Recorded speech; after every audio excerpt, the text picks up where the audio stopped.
রসুলের সাথে যখন আপনি লাগবেন, আওলাদ রসুলের সাথে যখন আপনি সম্পৃক্ত হবেন, আপনার দামও বেড়ে যাবে। বড় করে বলেন সুবহানাল্লাহ। সিলেটের এমন অসংখ্য অগণিত মুরিদ আছেন যিনারা এক একটা আলেমের মতো ভূমিকা পালন করে। বড় করে বলেন সুবহানাল্লাহ। চট্টগ্রামের আনোয়ারার একজন লোক ছিলেন, ওই সময়ে উনি একজন প্রকৌশলী ছিলেন। কোন বিভাগের প্রকৌশলী আমার স্মরণ আসতেছে না, উনি একটা প্রকৌশলী ছিলেন। উনি সবসময় আউলিয়া ইকরাম বিদ্বেষী ছিলেন। কি ছিলেন? আউলিয়া ইকরামগণ বিদ্বেষী ছিলেন। যেখানে মাজারের কথা শুনতো, যেখানে পীরের কথা শুনতো, উনি একটু মেজাজ গরম নিয়ে বেদাত, শিরক, নাজায়েজ এই সমস্ত ফতোয়া দিতেন। তো যখন হুজুর তৈয়ব শাহ রাদিয়াল্লাহু তাআলা বাংলাদেশে আসা চলাকালীন উনার এক বন্ধু, চট্টগ্রামের ওনার প্রকৌশলীর এক বন্ধু বলতেছেন, ভাই আপনি তো জীবনে বহু পিশাবকে ভণ্ড বলেছেন, বহু পিশাবকে গালি দিয়েছেন, আমি একটা পিশাবের কাছে নিয়ে যাব, যদি মনে হয় উনি ভণ্ড তাইলে আপনি আর আমার সাথে চলার দরকার নাই। বড় করে বললাম আল্লাহ। যখন ওই প্রকৌশলীকে হুজুর তৈয়ব শাহ রাদিয়াল্লাহু তাআলা আনহুর কাছে নিয়ে গেলেন, নিয়ে যাওয়ার পরে যখন তৈয়ব শাহ রাদিয়াল্লাহু তাআলা আনহু চক্ষু বন্ধ করে বসে রইলেন, উনার চেহারা মুবারকের দিকে যখন তাকাইলেন, তাকায়া ওই প্রকৌশলী বলে, খোদার কসম আমি জীবনে বহু পীর দেখেছি, বহু বুজুর্গ দেখেছি, এই তৈয়ব শাহ রাদিয়াল্লাহু তাআলা আনহুর চেহারার দিকে তাকানোর পরে আমি দেখতেছি আমি আমার মধ্যে নেই, আমার চোখ দিয়ে অজরে পানি পড়তেছে আর আমার শরীর সমস্তটা ভিজে গিয়েছে। আমি সাথে সাথে বলেছি আমি আর কোনোদিন অলি বিদ্বেষী হব না। বন্ধু তুমি আমাকে তৈয়ব শাহর কাছে বায়াত গ্রহণ করিয়ে দাও। বড় করে বলেন না সুবহানাল্লাহ। বুঝলেন কিছু? এটা হচ্ছে আওলাদে রসুলের ফয়েজ, আওলাদে রসুলের বারাকাত। আমি যে বললাম সৈয়দ আহমেদ শাহ সিকুরি দেখতেছেন, উনার সন্তানের চেহারার দিকে নূর চমকাইতেছে। একদিনের শিশু যেদিন জন্মগ্রহণ করেছে, নূর চমকাইতেছে, কথাটা যে বললাম, এই সেই নূরের তাজাল্লি দেখে একজন বাতিল ফেরকার লোক পুনরায় সুন্নিয়তের পথে এসেছে। বড় করে বলেন না সুবহানাল্লাহ। শুধু তাই নয়, যখন তৈয়ব শাহ রাদিয়াল্লাহু তাআলা আনহুর 1 মাস বয়স, একদিন রাতে হুজুর আহমেদ শাহ সিকুরি মজমা করছেন, তরিকতের গিয়ারবি শরীফ মাহফিল আদায় করতেছেন।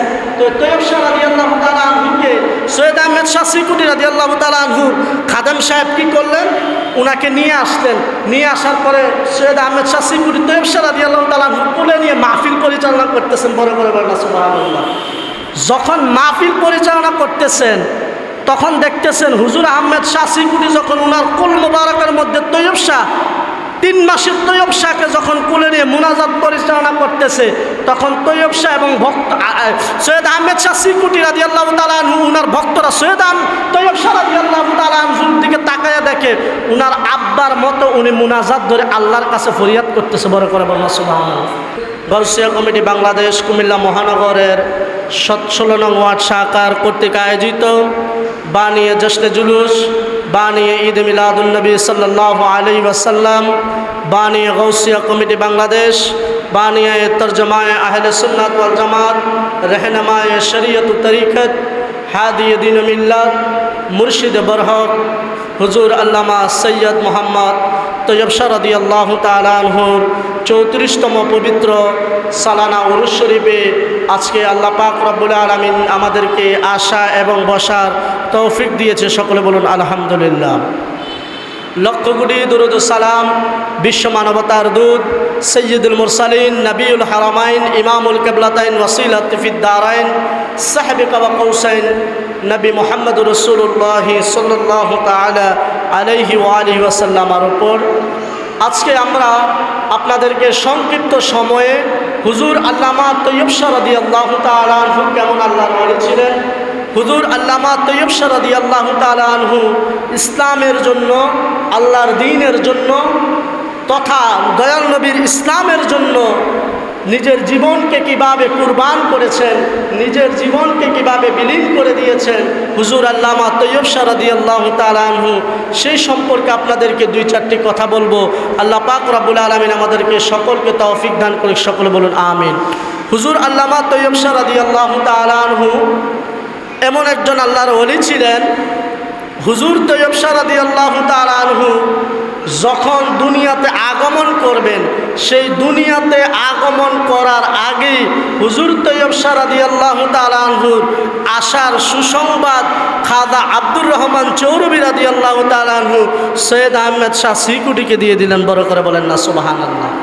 অর্থাৎ আল্লামা তৈয়ব শাহ রাদিয়াল্লাহু তাআলা আনহু একজন আল্লাহর ওলি, সৈয়দ আহমেদ শাহ সিকুটির সন্তান, উনি যে আসবেন দুনিয়াতে, সেই আসার পেগামটা দিয়ে দিয়েছেন একজন আল্লাহর ওলি। বড় করে বলেন না সুবহানাল্লাহ। অর্থাৎ সৈয়দ আহমেদ শাহ সিকুটি রাদিয়াল্লাহু তাআলা আনহুর পীর মুর্শিদ খাজা আব্দুর রহমান চৌরবি রাদিয়াল্লাহু তাআলা আনহু একদিন মজলিস করে বসলেন। সেই মজলিসের মধ্যে ভক্ত মুরিদদেরকে নিয়ে তালিম দিতেছেন, ভক্ত মুরিদদেরকে নিয়ে তালিম দিচ্ছেন। সেই তালিম তালকিনের সময় সৈয়দ আহমেদ শাহ সিকুটি আগমন করলেন। বড় করে বলেন না সুবহানাল্লাহ। যখন সৈয়দ আহমেদ শাহ সিকুটি রাদিয়াল্লাহু তাআলা আনহু আগমন করলেন, আগমন করার পরে খাজা আব্দুর রহমান চৌরবি রাদিয়াল্লাহু তাআলা আনহু বাকি ভক্তদেরকে বললেন, তোমরা একটু জায়গা করে দাও, সৈয়দ আহমেদ শাহ সিকুটি রাদিয়াল্লাহু তাআলা আনহু যেন আমার কাছে সুন্দরভাবে আসতে পারে। বড় করে বলেন না সুবহানাল্লাহ। যখন খাজা আব্দুর রহমান চৌরবি সৈয়দ আহমেদ শাহ সিকুটি রাদিয়াল্লাহু তাআলা আনহুকে কাছে আসলেন, কাছে আসার পরে আদর করলেন, আদর করে বলতেছেন, হে আহমেদ শাহ সিকুটি, তুমি এই পাক জিনিস, এই পবিত্র জিনিস নিয়ে নাও। বড় করে বলেন না সুবহানাল্লাহ। খাজা আব্দুর রহমান চৌরবি রাদিয়াল্লাহু তাআলা আনহুর জবান থেকে যখন পাক জিনিস, পবিত্র জিনিস নেওয়ার কথা বললেন, তখন সৈয়দ আহমেদ শাহ বুঝতে পারলেন না। একবার বললেন, বুঝলেন না। দ্বিতীয়বার বললেন, বুঝলেন না। যখন তৃতীয়বার খাজা আব্দুর রহমান চৌরবি রাদিয়াল্লাহু তাআলা আনহু সৈয়দ আহমেদ শাহ সিকুটি রাদিয়াল্লাহু তাআলা আনহুকে বলল, তুমি এই পাক চিজ, এই পবিত্র জিনিস, এই মহিম্মত জিনিস তুমি গ্রহণ করে নাও। বড় করে বলেন না সুবহানাল্লাহ। যখন খাজা আব্দুর রহমান চৌরবি সৈয়দ আহমেদ শাহ সিকুটিকে এই কথা বললেন, এই কথা বলার পরে খাজা আব্দুর রহমান চৌরবির হাতে হাত রেখে ওই বরকতময় জিনিস, পাক জিনিস তথা তৈয়ব শাহ রাদিয়াল্লাহু তাআলা আনহুর আসার সুসংবাদ গ্রহণ করে নিলেন। বড় করে বলেন না সুবহানাল্লাহ। অর্থাৎ খাজা আব্দুর রহমান চৌরবি রাদিয়াল্লাহু তাআলা আনহু দুনিয়ার মানুষদেরকে, উনার ভক্ত মুরিদদেরকে, সৈয়দ আহমেদ শাহ সিকুটি রাদিয়াল্লাহু তাআলা আনহুর ভক্ত মুরিদদেরকে বুঝিয়ে দিলেন যে সৈয়দ আহমেদ শাহ সিকুটি কোনো সাধারণ অলি নয়। সৈয়দ আহমেদ শাহ সিকুটি রাদিয়াল্লাহু তাআলা আনহুর সন্তান হযরতে তৈয়ব শাহ রাদিয়াল্লাহু তাআলা আনহু একজন অসাধারণ অলি। বড় করে বলেন না সুবহানাল্লাহ। যখন হযরতে তৈয়ব শাহ রাদিয়াল্লাহু তাআলা আনহু যখন সিকুট জমিনে তথা এই হুজুর আহমেদ শাহ সিকুটি রাদিয়াল্লাহু তাআলা আনহু এবং সৈয়দা খাতুন রাদিয়াল্লাহু তাআলা আনহার গর্বে যখন আসলেন, গর্বে আসার পরে হুজুর তৈয়ব শাহ রাদিয়াল্লাহু তাআলা আনহু তখন 1336 হিজরির 1916 সালে হরিপুরের সিকুট দরবারে আম্মা জানের গর্বে সৈয়দ আহমেদ শাহ সিকুটির সন্তান হযরতে তৈয়ব শাহ রাদিয়াল্লাহু তাআলা আনহু জন্মগ্রহণ করলেন। বড় করে বলেন না সুবহানাল্লাহ।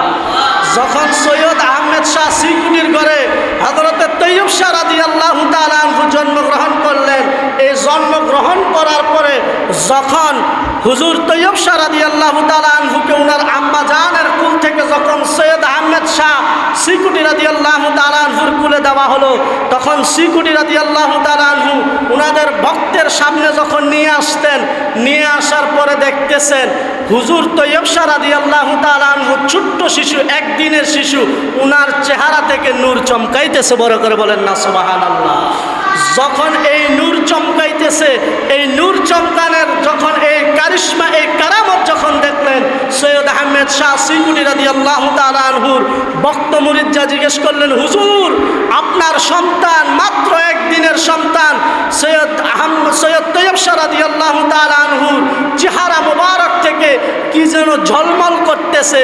হুজুর আহমেদ শাহ সিকুটি চক্ষু বন্ধ করে তার চেহারা থেকে নূর চমকাইতেছে, কারণ তৈয়ব শাহ তো মায়ের গর্বের অলি। বড় করে বলেন না সুবহানাল্লাহ। অর্থাৎ হুজুর গৌস পাক যেমন মাদার জাত অলি, মায়ের গর্ভে থেকে অলি হয়ে এসেছে, ঠিক আমার হুজুর আল্লামা তৈয়ব শাহ রাদিয়াল্লাহু তাআলা আনহু মায়ের গর্ভে থেকে ওলি হয়ে দুনিয়াতে এসেছেন, বড় করে বলেন না সুবহানাল্লাহ। কারণ আমার হুজুর তৈয়ব শাহ রাদিয়াল্লাহু তাআলা আনহুর আব্বাজান সৈয়দ আহমেদ শাহ সিকুটি রাদিয়াল্লাহু তাআলা আনহু যেইভাবে আওলাদে রাসূল ছিলেন, ঠিক সেইভাবে উনার আম্মাজান সৈয়দা খাতুন রাদিয়াল্লাহু তাআলা আনহা উনিও আওলাদে রাসূল ছিলেন, বড় করে বলেন না সুবহানাল্লাহ।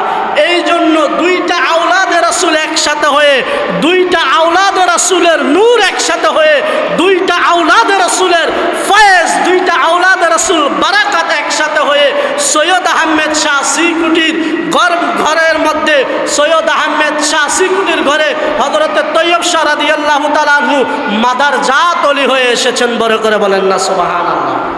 আর উচ্চ আওয়াজে বলেন না সুবহানাল্লাহ। এই জন্য সৈয়দ আহমেদ শাহ সিকুটির সন্তান হযরত তৈয়ব শাহ রাদিয়াল্লাহু তাআলা আনহু কোনো সাধারণ ওলি নয়, উনি মায়ের গর্ভে থেকে ওলি হয়ে এসেছেন।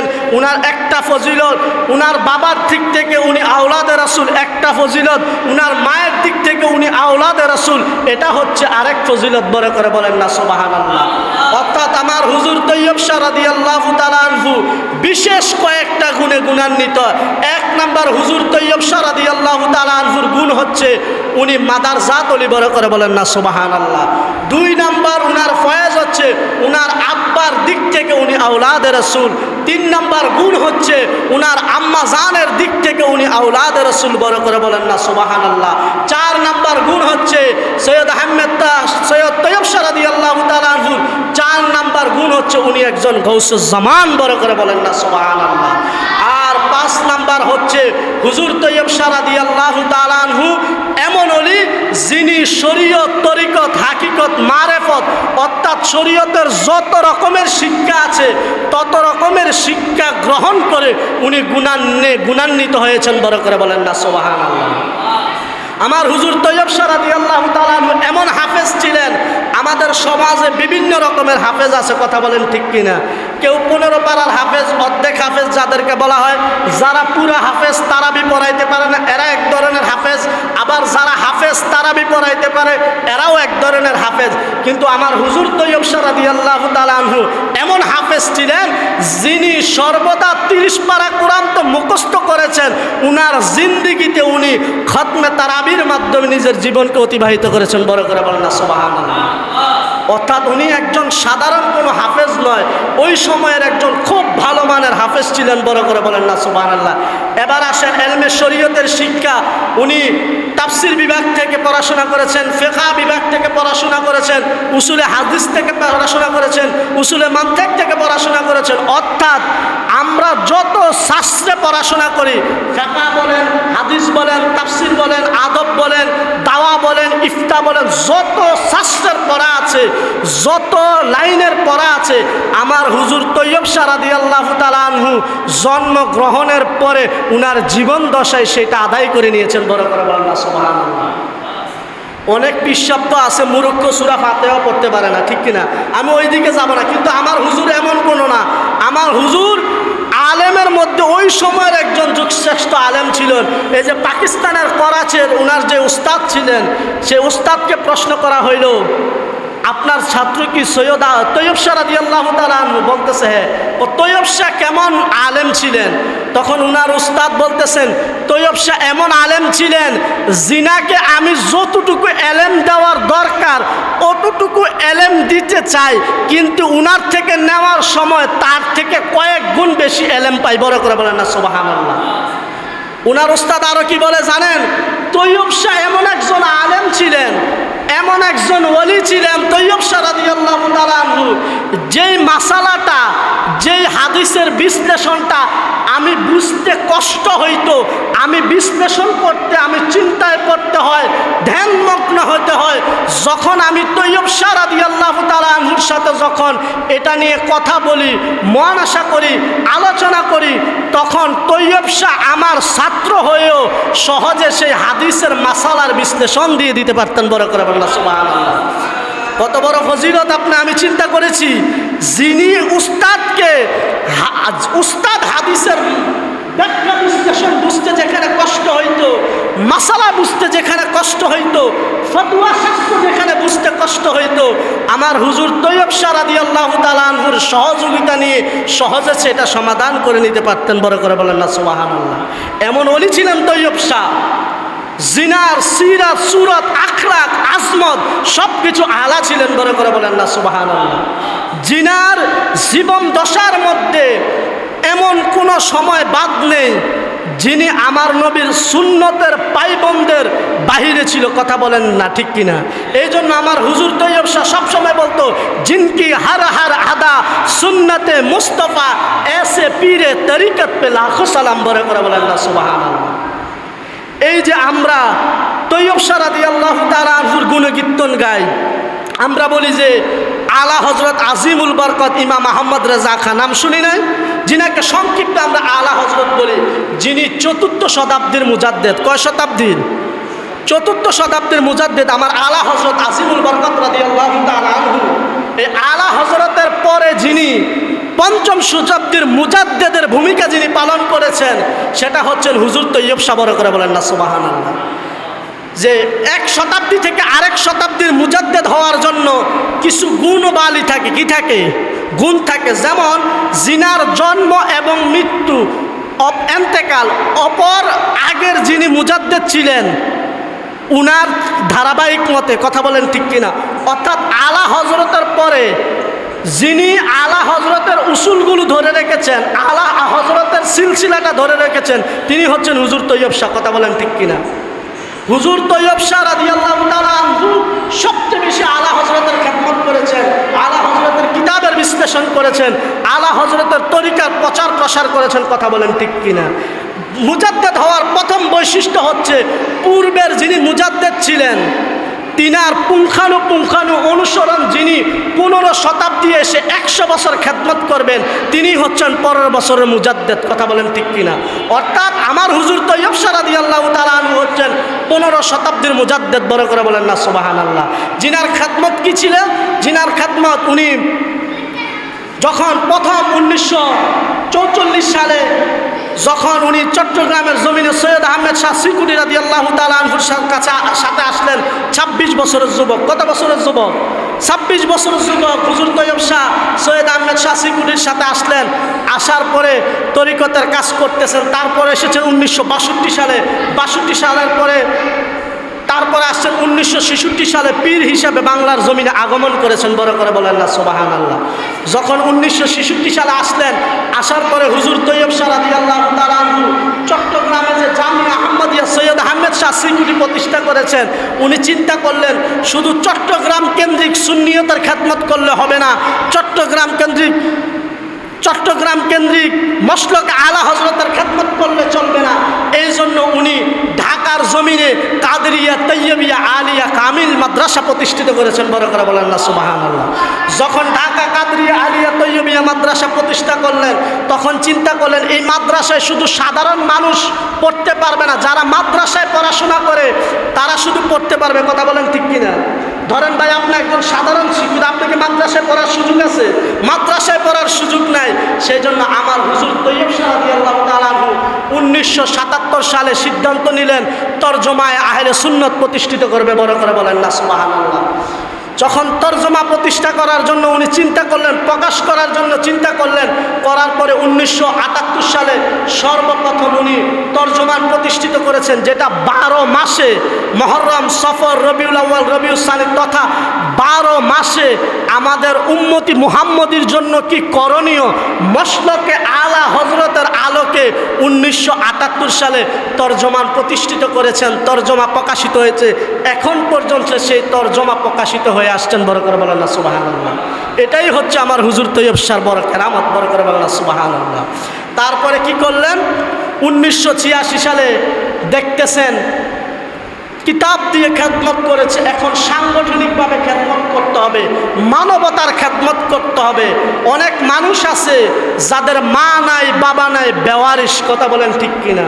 আবার এমন মানুষ আছে বেওয়ারিশ ছাড়া মা আছে, বাবা আছে, উচ্চ শিক্ষিত, মা বাবার খোঁজ নেন, এমন আছে না? যেমন কিছুদিন আগে দেখলাম খবরের মধ্যে, পেপার পত্রিকায়, এক ছেলে সচিব, এক ছেলে ইঞ্জিনিয়ার, এক ছেলে ডাক্তার, এক ছেলে বুয়েটের ছাত্র। মা 7 দিন মরে পড়ে রয়েছে, সন্তানের খবর নাই। কিভাবে ঈদুল আজহার কুরবানি দিল, গোস্ত খাইল, হারামি নাফরমান, এই সমস্ত সন্তান মায়ের খোঁজ নেয় না। কথা বলেন ঠিক কিনা? এই সমস্ত নাফরমান সন্তানদের মাদেরকে শরীয়তসম্মতভাবে দাফন করার জন্য, মানবতার খেদমতের জন্য, সুন্নিয়তের খেদমতের জন্য আমার হুজুর 1986 সালে গাউসিয়া কমিটি বাংলাদেশ প্রতিষ্ঠা করে দিয়েছেন। বড় করে বলেন না সুবহানাল্লাহ। যে গাউসিয়া কমিটি বাংলাদেশ করোনাকালীন বলেন, তারপরে 24-এর বন্যা বলেন, অর্থাৎ 1986 সাল থেকে 2026 সাল পর্যন্ত কত বছর হইল? প্রায় 40 বছর। 40 বছর গাউসিয়া কমিটি বাংলাদেশ মানবতার খেদমতে নিজের জীবনকে বিলীন করে দিয়েছেন। যেখানে মায়ের লাশ সন্তান গ্রহণ করে নাই, সন্তানের লাশ মা গ্রহণ করে নাই, আমার গাউসিয়া কমিটির ভাইয়েরা কাঁধে তুলে তুলে গোসল দিয়েছে, দাফন দিয়েছে, কাফন দিয়েছে। কথা বলেন ঠিক কিনা? এটাই হচ্ছে আমার হুজুর কেবলা তৈয়ব শাহর বড় কারামত। বড় করে বলেন না সুবহানাল্লাহ। তারপরে কি করলেন হুজুর তৈয়ব শাহ? আমি গাউসিয়া কমিটি দিয়ে মানবতার খেদমত করেছি। তারপরে 1988 সালে বাংলাদেশ ইসলামী ছাত্র সেনা প্রতিষ্ঠা করেছে, যে ছাত্র সেনার মাধ্যমে সারা বাংলাদেশে সুন্নিয়তের একটা একটা খেদমত চলতেছে, সুন্নিয়তের একটা ভালো অবস্থান চলতেছে। সুন্নিয়তের যে ঝান্ডাটা যিনি রোপণ করেছেন উনি হচ্ছেন তৈয়ব শাহ। বড় করে বলেন না সুবহানাল্লাহ। উনি 1988 সালে বাংলাদেশ ইসলামী ছাত্র সেনা প্রতিষ্ঠা করে বলেছেন এটা হচ্ছে ইমানি ফৌজ। এই ইমানি ফৌজের মাধ্যমে সুন্নিয়তের খেদমত হবে, তরিকতের খেদমত হবে, তাসাউফের খেদমত হবে। বড় করে বলেন না সুবহানাল্লাহ। এই যে হুজুর তৈয়ব শাহ রাদিয়াল্লাহু তাআলা আনহুর এই 100 বছরে জিনিসগুলো যদি আমরা বিশ্লেষণ করি, এই বিশ্লেষণ করলে আমরা বুঝতে পারি পূর্বের মুজাদ্দেদ যেভাবে ইসলামের খেদমত করেছেন, সুন্নিয়তের খেদমত করেছেন, ঠিক সেইভাবে আমার হুজুর তৈয়ব শাহ খেদমত করতেছে। বড় করে বলেন না সুবহানাল্লাহ। এই জন্য আব্বুজিরা, আমার ভাইয়েরা, আমার হুজুর তৈয়ব শাহ রাদিয়াল্লাহু তাআলা আনহুর সাথে সম্পর্ক রাখতে হবে, শাহেনশাহ সিকুটের সাথে সম্পর্ক রাখতে হবে। বাবা আমি যদি শাহেনশাহ সিকুটের সাথে সম্পর্ক রাখতে পারি, শাহেনশাহ সিকুটের সাথে যদি ভালোবাসা রাখতে পারি বাবা, তাইলে আমাদের ইহকালও কাম হবে, পরকালও কাম হবে। কথা বলেন ঠিক কিনা? বাবা বাংলাদেশে বহু পীর আছে না? অসংখ্য পীর মাশায়েখ আছে, বুজুর্গ আছে। আমার মাথার তাজ পীর যার যার, সুন্নিয়ত সবার। আমার পীর আমার কাছে আলা, আপনার পীর আপনার কাছে আলা। কথা বলেন ঠিক কিনা? বাংলাদেশে বহু পীর আছে বাবা, কিন্তু আওলাদে রসুল না। আওলাদে রসুলের মর্তবাটাই অন্যরকম। বড় করে বলেন না সুবহানাল্লাহ। এখন বলবেন আওলাদে রসুলের মর্তবাটা কেমন? আমার আলা হজরত একদিন, এই কথাটা বলে শেষ করে দিব, আমার আলা হজরত একদিন পালকিতে চড়ে যাচ্ছেন। কিসে চড়ে? পালকিতে চড়ে আমার আলা হজরত একদিন যাচ্ছেন। যখন উনার পালকিটা গ্রহণ করতেছেন, 2টা লোক, একটা পালকিতে 2, 3 জন 4 জন লোক গ্রহণ করতে হয় না, এর মধ্যে থেকে একটা লোকের থেকে সুগন্ধ বের হচ্ছেন। কি বের হইতেছেন? সুগন্ধ বেরতেছেন। সুবহানাল্লাহ বলেন না। যখন সুগন্ধি বের হইতেছেন, আলা হজরতের মনের মধ্যে হঠাৎ করে একটা চিন্তা আসলো, এই সুগ্রাম তো আর কোথা থেকে আসে নাই, সেই সুগ্রাম তো রহমাতুল্লিল আলামিন আকায়ে নামদার তাজিদারে মদিনা আহমদ মুস্তাফা মোহাম্মদ মুস্তাফা সাল্লাল্লাহু আলাইহি ওয়াসাল্লামার নুরানি বংশ মোবারকের সুগন্ধি। এই সুগন্ধি কোনো সাধারণ সুগন্ধি না, এটা তো হচ্ছে আওলাদ রসুলের সুগন্ধি। সাথে সাথে আমার হুজুর আলা হজরত আজিমুল বরকত ইমাম আহমদ রেজা খা ফাজলে বেরলভী রাদিয়াল্লাহু তাআলা আনহু পালকি থেকে নেমে গেলেন। নেমে গিয়ে ওই লোকটার কাছে গেলেন। লোকটার কাছে গিয়ে ওনার শরীর মুবারকের কাছে যখন নাক লাগাইলেন, নাক লাগাইয়া দেখতেছেন আসলে ওই ব্যক্তির শরীর থেকে আওলাদে রসুল আমার নবীর সুঘ্রাণ পাইতেছেন। বড় করে বলেন না সুবহানাল্লাহ। তখন আমার আলা হজরত, কত বড় আলেম, যিনি এলেমের সব কিছু বক্ষণ করে হাড্ডিগুলো আমাদের জন্য রেখেছেন, সে আলা হজরত এইভাবে কাঁপতেছেন আর বলতেছেন আমার বেয়াদবি হয়ে গেছে, আপনি পালকিতে ওঠেন, আপনি আওলাদ রাসূল, আপনি আমাকে যতটুকু পথ নিয়ে এসেছেন আমি সেই ততটুকু পথ আপনাকে নিয়ে যাইতে হবে, নাইলে কাল কিয়ামতের ময়দানে এই বেয়াদবির কারণে আমি নবীজির কাছে জবাব দিতে পারবো না। বড় করে বলেন না সুবহানাল্লাহ। আওলাদ রাসূলের মর্যাদা বুঝলেন? আওলাদ রাসূল কোনো সাধারণ জিনিস না বাবা, খুব দামি জিনিস। আপনি যখন কোরআন শরীফ আমরা পড়ি না, এই কোরআন শরীফের সাথে আমরা গিলাফ ব্যবহার করি। কি ব্যবহার করি? গিলাফ। 50 টাকা 100 টাকা দামের কাপড় একটা গিলাফ মারি, কাপড় কত লাগে আসে যায়, কোনো তাজিম নাই, ভক্তি নাই। যখন কোরআন শরীফের সাথে ওই গিলাফটা লাগে, ওই কাপড়টা লাগে, কোরআন শরীফের সাথে সাথে ওইটাকেও চুমা দেয়। বড় করে বলেন না সুবহানাল্লাহ, ঠিক কিনা? ঠিক সেইভাবে আওলাদে রসুলের সাথে যখন আপনি লাগবেন, আওলাদে রসুলের সাথে যখন আপনি সম্পৃক্ত হবেন, আপনার দামও বেড়ে যাবে। বড় করে বলেন না সুবহানাল্লাহ। সায়েন্সের এমন অসংখ্য অগণিত মুরিদ আছেন যিনারা এক একটা আলেমের মতো ভূমিকা পালন করে। বড় করে বলেন না সুবহানাল্লাহ। চট্টগ্রামের আনোয়ারার একজন লোক ছিলেন, ওই সময়ে উনি একজন প্রকৌশলী ছিলেন। কোন বিভাগের প্রকৌশলী আমার স্মরণ আসতেছে না, উনি একটা প্রকৌশলী ছিলেন। উনি সবসময় আউলিয়া ইকরাম বিদ্বেষী ছিলেন। কি ছিলেন? আউলিয়া ইকরামগণ বিদ্বেষী ছিলেন। যেখানে মাজারের কথা শুনতো, যেখানে পীরের কথা শুনতো, উনি একটু মেজাজ গরম নিয়ে বেদাত, শিরক, নাজায়েজ এই সমস্ত ফতোয়া দিতেন। তো যখন হুজুর তৈয়ব শাহ রাদিয়াল্লাহু তাআলা বাংলাদেশে আসা চলাকালীন উনার এক বন্ধু, চট্টগ্রামের ওনার প্রকৌশলীর এক বন্ধু বলতেছেন, ভাই আপনি তো জীবনে বহু পিশাবকে ভণ্ড বলেছেন, বহু পিশাবকে গালি দিয়েছেন, আমি একটা পিশাবের কাছে নিয়ে যাব, যদি মনে হয় উনি ভণ্ড তাইলে আপনি আর আমার সাথে চলার দরকার নাই। বড় করে বললাম আল্লাহু আকবার। যখন ওই প্রকৌশলীকে হুজুর তৈয়ব শাহ রাদিয়াল্লাহু তাআলা আনহুর কাছে নিয়ে গেলেন, নিয়ে যাওয়ার পরে যখন তৈয়ব শাহ রাদিয়াল্লাহু তাআলা আনহু চক্ষু বন্ধ করে বসে রইলেন, উনার চেহারা মুবারকের দিকে যখন তাকাইলেন, তাকায়া ওই প্রকৌশলী বলে, খোদার কসম আমি জীবনে বহু পীর দেখেছি, বহু বুজুর্গ দেখেছি, এই তৈয়ব শাহ রাদিয়াল্লাহু তাআলা আনহুর চেহারার দিকে তাকানোর পরে আমি দেখতেছি আমি আমার মধ্যে নেই, আমার চোখ দিয়ে অজরে পানি পড়তেছে আর আমার শরীর সমস্তটা ভিজে গিয়েছে। আমি সাথে সাথে বলেছি আমি আর কোনোদিন অলি বিদ্বেষী হব না। বন্ধু তুমি আমাকে তৈয়ব শাহর কাছে বায়াত গ্রহণ করিয়ে দাও। বড় করে বলেন না সুবহানাল্লাহ। বুঝলেন কিছু? এটা হচ্ছে আওলাদে রসুলের ফয়েজ, আওলাদে রসুলের বারাকাত। আমি যে বললাম সৈয়দ আহমেদ শাহ সিকুরি দেখতেছেন, উনার সন্তানের চেহারার দিকে নূর চমকাইতেছে।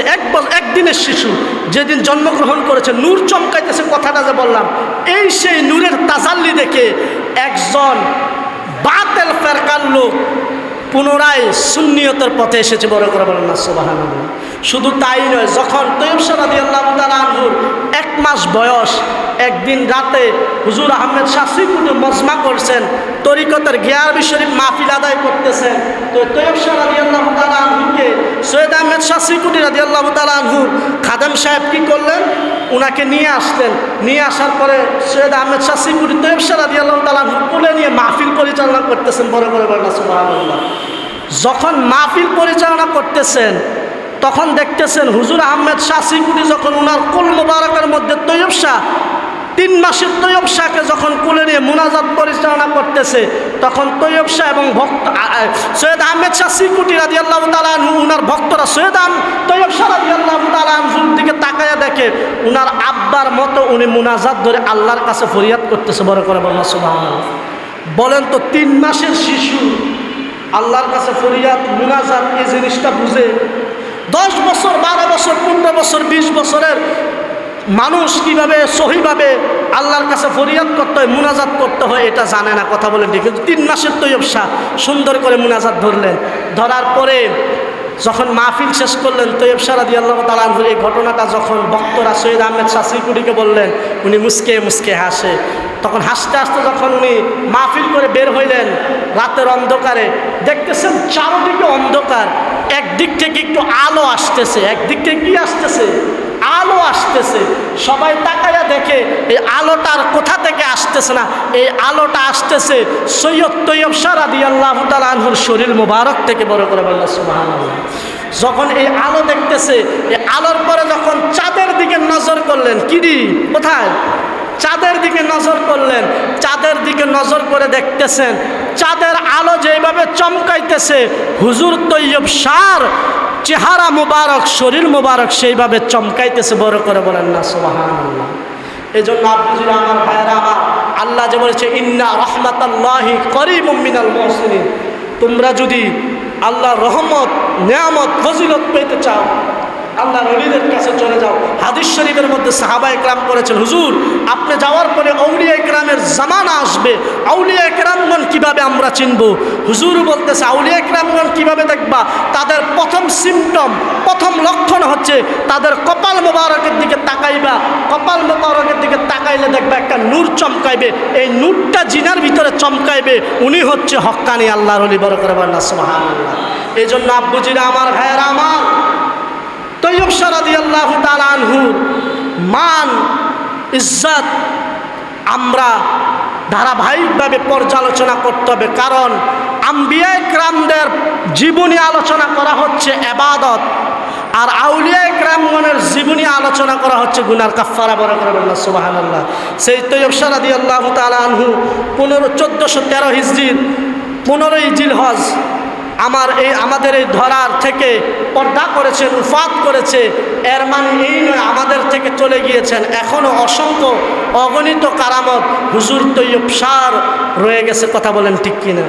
ঠিক গত কয়েকদিন আগে এটা বললেন 11 টাকা মান্যত আছে, এই মান্যতটা পুরা করবেন।